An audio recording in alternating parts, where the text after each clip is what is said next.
Ladies and gentlemen, welcome back to Logical Nonsense Podcast. Today we are back with another episode. I'm very, very excited to have on Jeff Densley.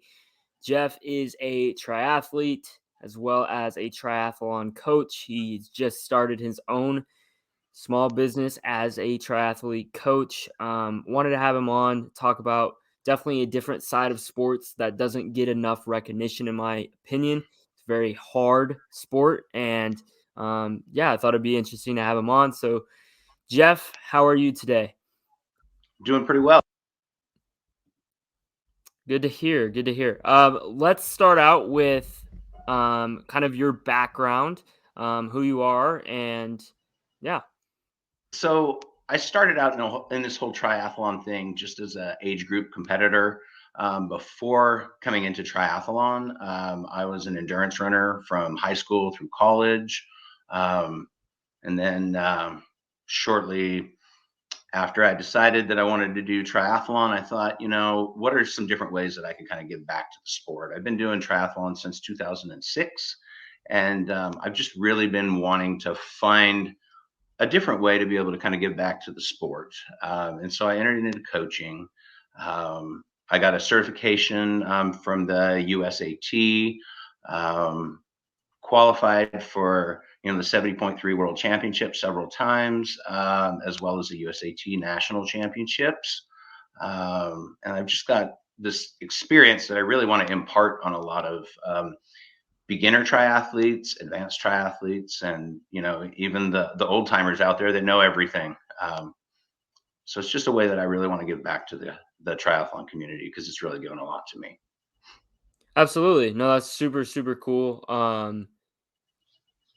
Like you said, I think honestly, it's obviously it's key that, you have that experience and, um, like you said, you've been doing it your whole life. So that's super cool. What is your mission with this?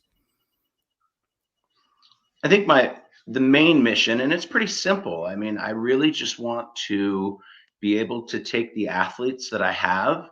I want to take them under my wing, and I just want to be able to be part of their success. And I think the athletes that decide to hire coaches, that's one of our responsibilities. Is we need to take these people, take them under our wing, and we give them the structured plan. We give them the structured training. We can give them motivation and that kind of thing. But at the end of the day, my mission is to make sure that my athletes succeed in the goals that they set. And I'm just there to help guide them and bring them up along the way. Absolutely. You're kind of the treadmill in ways, right? You're giving them the path. Yeah, it's a treadmill, but Um, you go somewhere. yeah, exactly. Exactly. And just before we move on deeper into your business and kind of your background, that kind of thing, where can people find you? So they can find me on social media. I've got a Facebook page. On Instagram, I've got an Instagram following.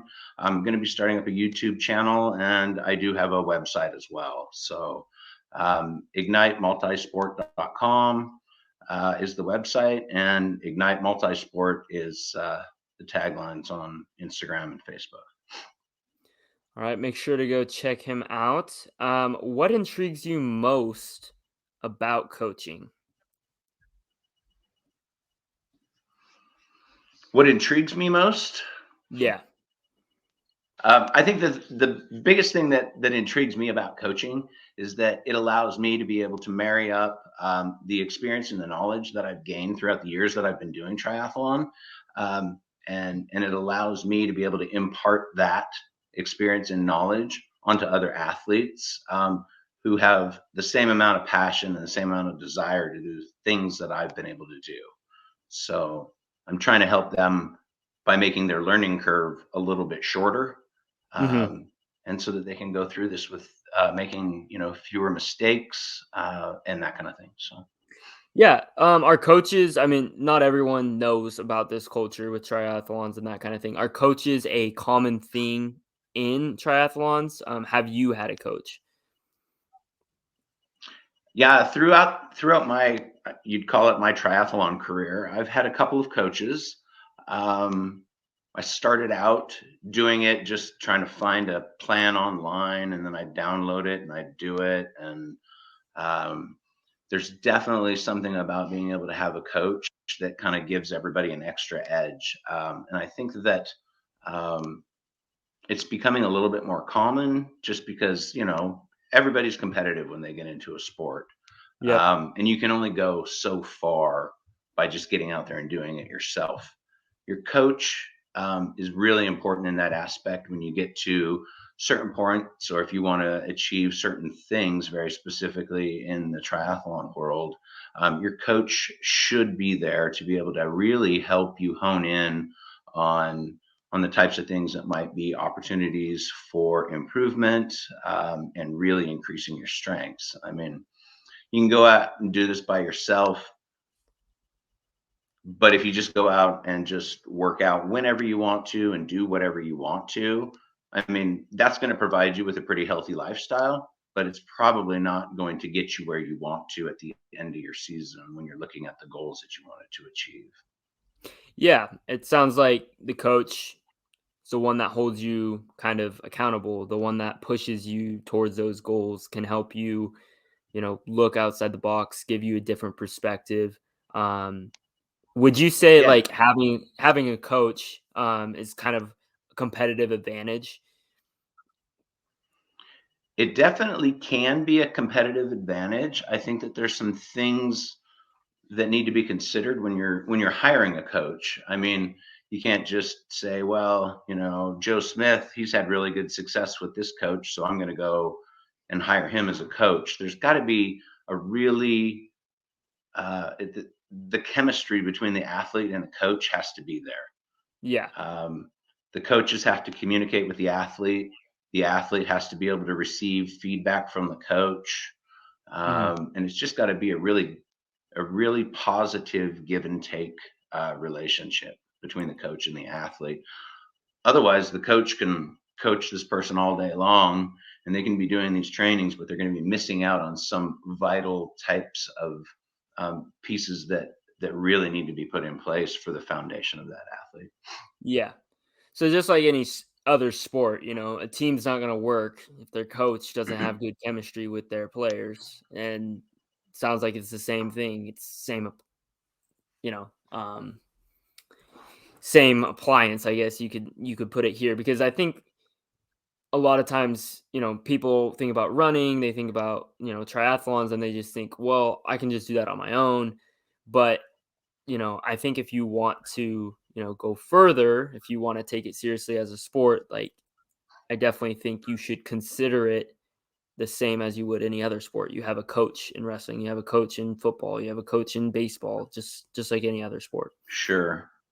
And there's so many things that the coach can provide you that you may not have known before hiring that coach. Um, and that's exactly why we as part that knowledge.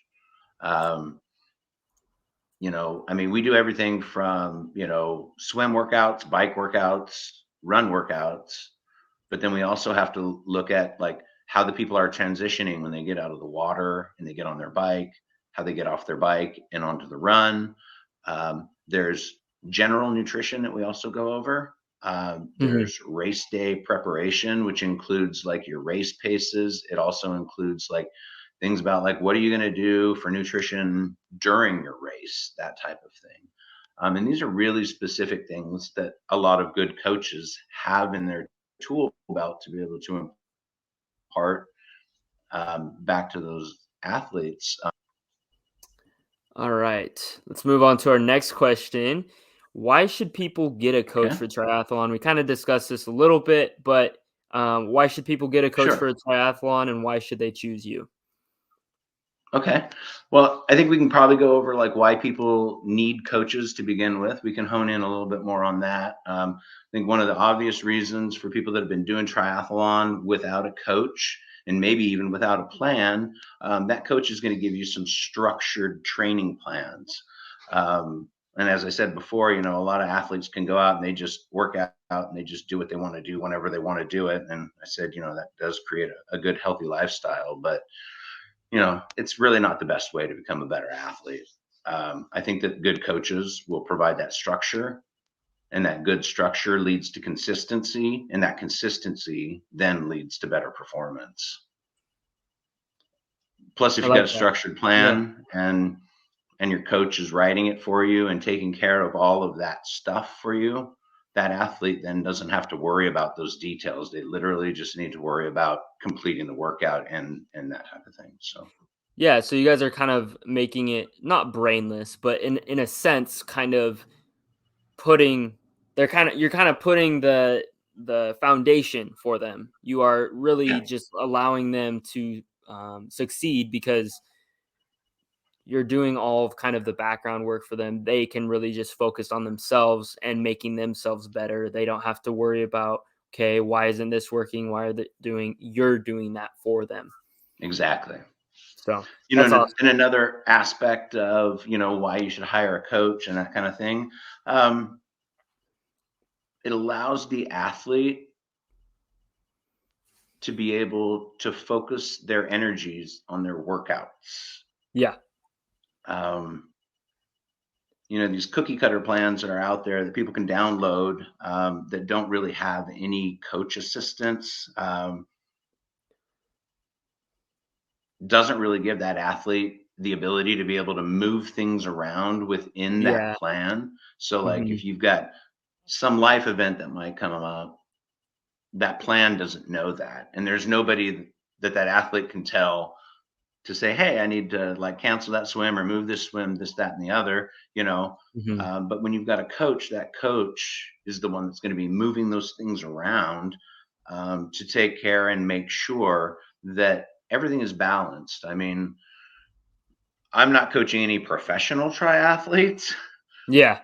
And so these people all have families, they all have work typically, and they've got social lives and they've got things that come up. And these cookie cutter plans that you can just download don't really give you the ability to be able to be a little bit dynamic in that way.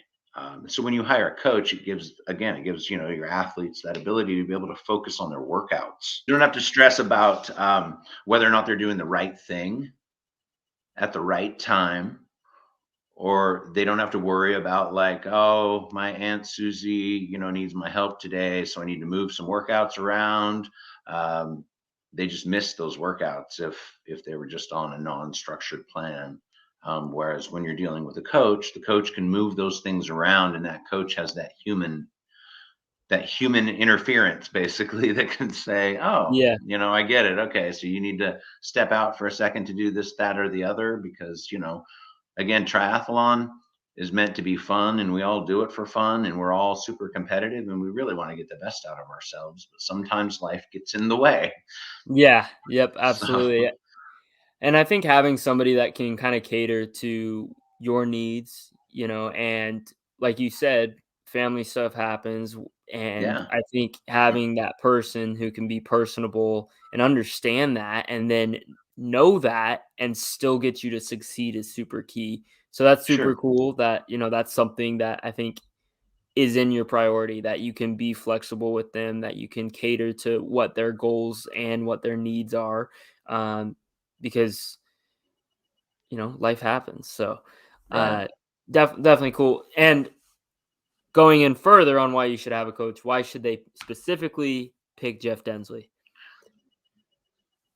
I think a big thing, my big selling point for me, and one of the big reasons why I did get into this, because I want to be able to provide that service, is I can provide coaching services that provide the athlete with a very balanced approach between, I'm going to be able to spin you up as a very competitive athlete, but I'm not going to ruin your life doing it. I'm not going to take over.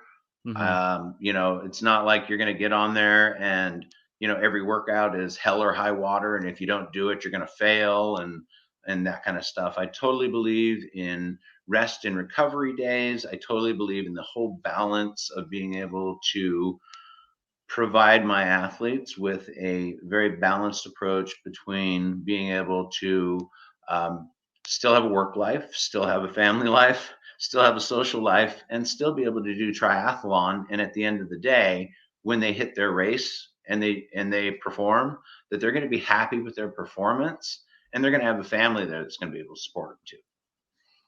That's So I really awesome. kind of think I'm a really good balance between all of that. Plus, I'm just starting out, so I'm probably a lot less expensive than a lot of the coaches out there too. Yeah. No, those are some great points. I think balance is something that's super important to a lot of people. And like you said, I think a big worry in some people's mind is that it'll not only take over their life, but it'll also be too intense for them. Like if they have like a bad day at work, then they got to go do this super, super hard workout. And it sounds like, Right. sure, there are going to be hard workouts in there, but not everyone is And going to. that's even another reason to have a coach too, because that coach takes that piece of motivation and accountability, and it gives motivation and accountability to the athlete, because the athlete now can't say, oh, should I do that workout or shouldn't I do that workout? Or, hey, if I skip this run interval, nobody's going to know, you Yeah. know, the Yeah, coach will somebody know. does know. Somebody does know. Yeah. Yeah. No, that's cool. Yeah. I think, yeah, definitely going back to the accountability like we talked about, that's another big reason why having a coach is huge because it's not Yeah. just yourself that's holding you accountable, which some people I know struggle with. So that's another big reason. So, Yeah. all right. So, do people have to be local for them to be your coach? No, and that's kind of, the days of one-on-one coaching, where if you were my athlete, that we'd have to be in the same city, living on the same street next to each other, because I need to take you down to the track to go work out or whatever, or I need to see you at the swimming pool, or any of that kind of stuff. Those days are kind of coming, they're few and far between. I mean, I think it's definitely a luxury if I can have a one-on-one relationship and the athlete is local, but it doesn't have to be that way. And we have so many online tools right now at our disposal to be able to use to write the plans, to deliver the plans, to communicate back and forth. The athlete doesn't necessarily need to be local for this to be successful. And as a matter of fact, of all the athletes that I coach, I only have two that are local. The rest of them are spread throughout the United States. So, That's awesome. yeah. Um, Going into kind of your coaching and your coaching style a little deeper with do you just work on workouts or do you also work a little bit of mentality and kind of mindset going into races? So one of the things that I do when I take an athlete in is I actually have an athlete intake form, um, and I poke and prod by asking questions that they need to fill out and send back to me, about like where they're at with their current status of fitness, where they're at with their current status of their family, where they're at with work, where they're at with everything, and so that gives me a really good picture of the athletes that I'm going to be working with. And it helps me understand where they're at, so that I know that, okay, so this person might be a weak swimmer. So we're going to need to work on swimming. Or I can tell by their answers that they might not have a lot of confidence. And so I don't just work on providing them with workouts that just run, bike, and swim.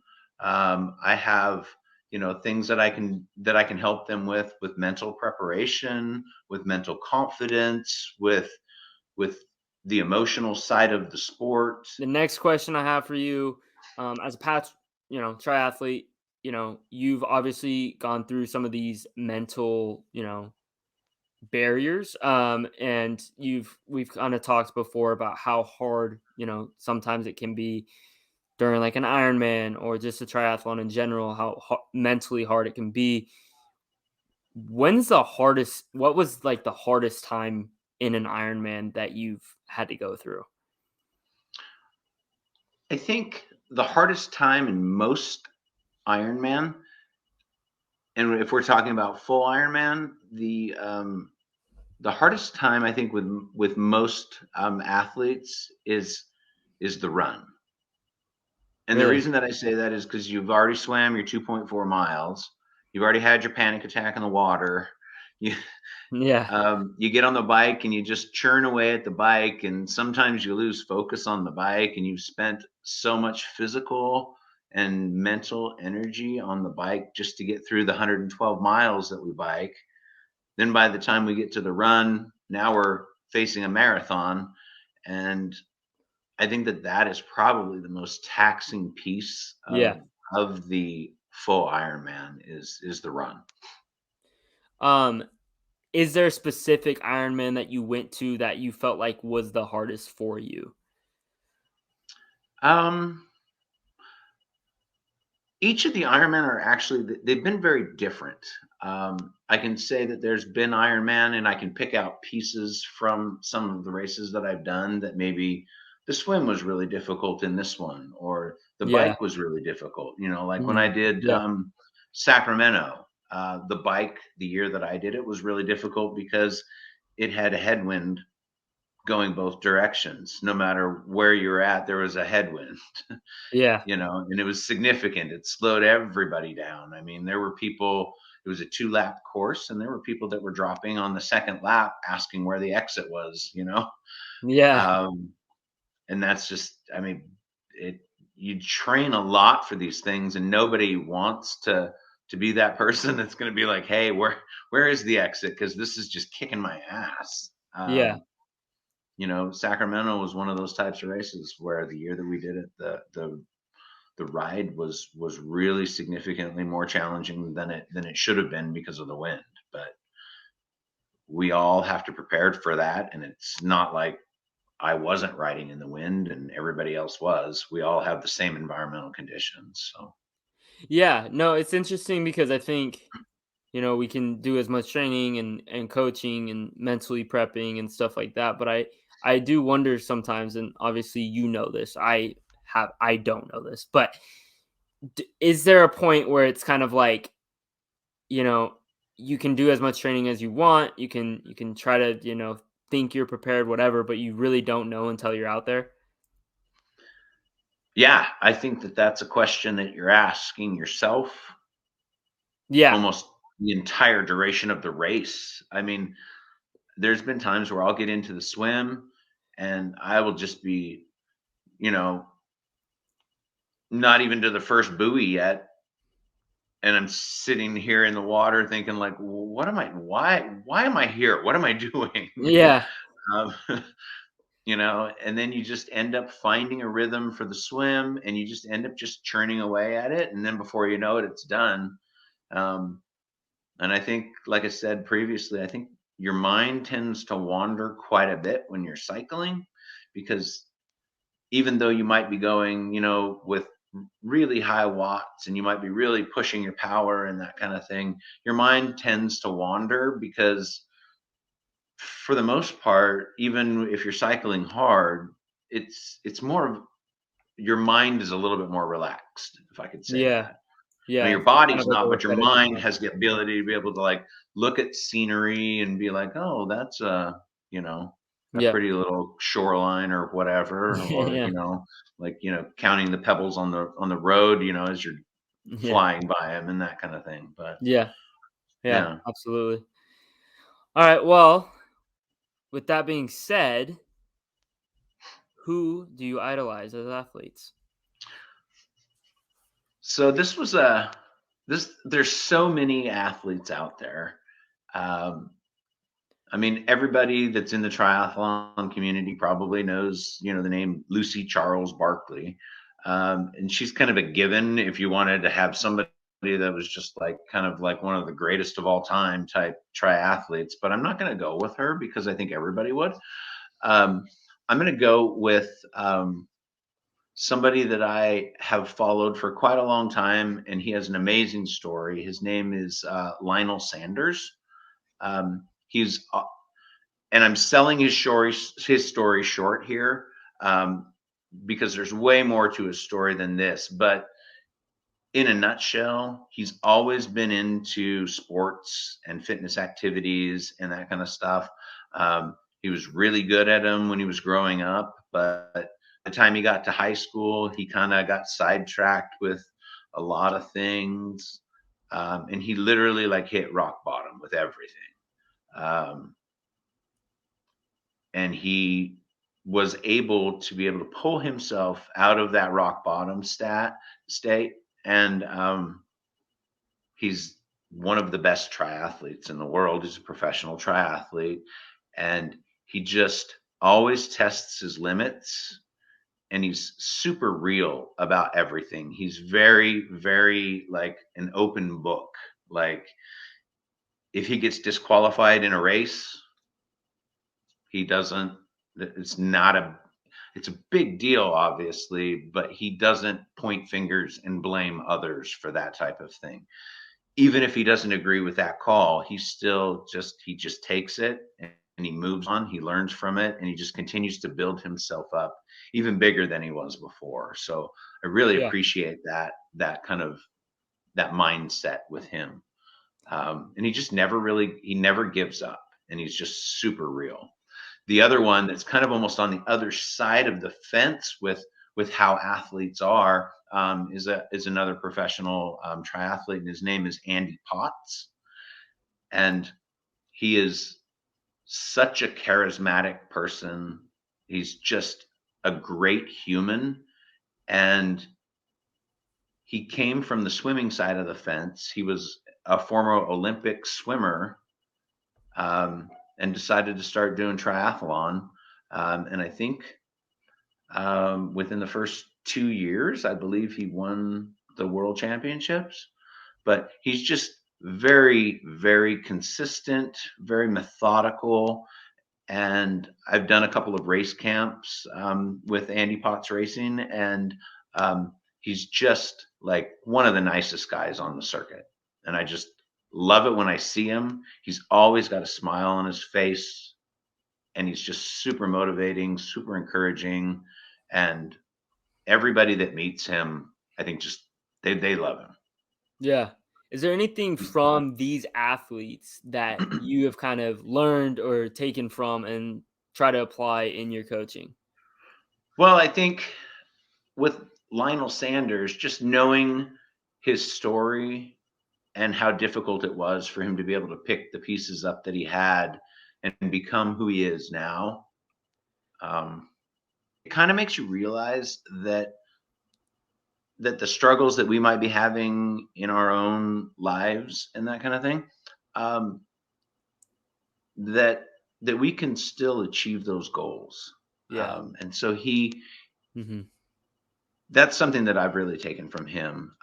The things that I kind of take from Andy Potts, because I've been able to go to training camps with him and things like that. Um, I not only get his personality that comes along with it, Mhm. but I do get all of his expertise and Yeah. all of his knowledge and that kind of stuff. Because we go through and do workouts, and he rides right along with us, and he runs right along with us, and he swims with us and everything. So he is right there telling us all of his little tips and tricks. Well, And that's awesome. yeah, it's been a very cool relationship. So Well, cool. I like that you are not only, idolizing these people, but you're also learning stuff from them and incorporating it into your own business. It's cool. Um, so I know you're a Steelers fan. What I was gonna ask you is there any Steelers players in the past that you also idolize? well, I mean, Terry Bradshaw, of course. So I Okay. mean, Okay. he's yeah, he's always somebody. I mean, I don't know how you couldn't idolize that guy. Yeah. Are you a big fan of like his broadcasting now? He's getting old now, but When I can watch, yeah, I do. I really still like to hear him. And strangely enough, even though he's not on the Steelers team, the Steelers coach Bill Cowher is somebody who really impresses me as a yeah, coach. yeah, He was just a no nonsense, just very direct coach, and I have a feeling that the players knew exactly what was expected of them at all times. Yeah. Yeah, no, I like that. I like that mentality too. All right, well, is there any final things you would like to say for the show or the podcast that you want to say to like anyone First that's of all, listening? I just first want to say thanks for having me on.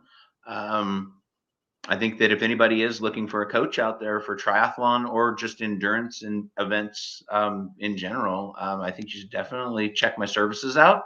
Um, I know that that the coach athlete relationship is definitely one, like I said, that needs to have that chemistry. But I don't think that you would be disappointed in any of the things that I would be able to do for you as an athlete. I'm very, very communicative. I really do enjoy doing this, and I think that that shows through the success of all of the athletes that I have brought on. So come check me Well, out. yeah, no, definitely check them out, guys. I really appreciate you coming on here and expanding my platform. Definitely love learning more and more about different things, different sports. So thank you for coming on, educating us all on not only triathlons but also triathlon coaches. It was very intriguing and interesting. So thank you again. Thank you, Hunter.